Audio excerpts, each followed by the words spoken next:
ទឹកនេត្រាคล้ายជាមិត្តភក្តិទៀងចិត្តខ្ញុំ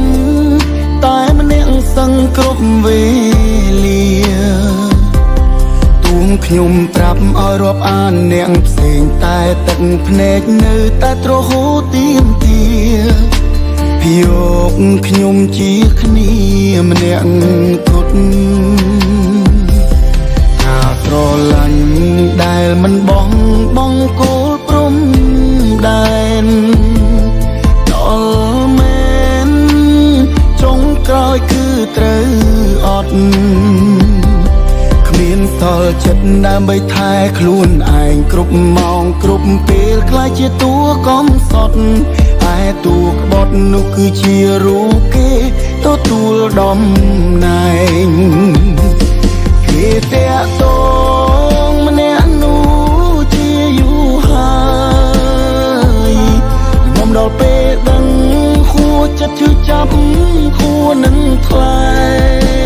ងគេថែមកលាលែងជាគ្នាបេះដូងក៏រត់តែចំបែងស្គាល់ខ្លួនឯងកំពុងនៅផ្លូវណាទៀងយល់សពឃើញគេរហូតដល់ដឹងខ្លួនលែងមមមួនទុនជ្រីខុសពីធម្មតាសុងយំដូចមានសាច់ញាតិស្លាប់តែការពិតគឺខ្ញុំយំព្រោះស្នេហាតើពេលណាខ្ញុំបានស្បើយទុក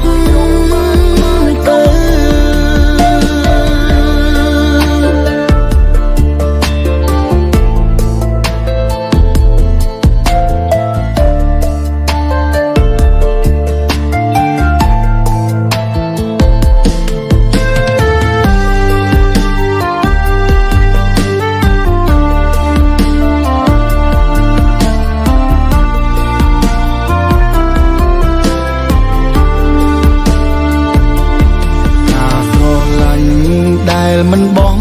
ងគោលព្រំដែនដល់មែនចុងក្រោយគឺត្រូវអត់គ្មានសល់ចិត្តដើម្បីថែខ្លួនឯងគ្រប់ម៉ោងគ្រប់ពេលខ្លាចជាតួកំសត់ឯតួក្បត់នោះគឺជារូបគេទទួលដំណែងគេតែតងម្នាក់នោះជាយូរហើយបំដល់ពេលដឹងខួរចិត្តឈឺចាប់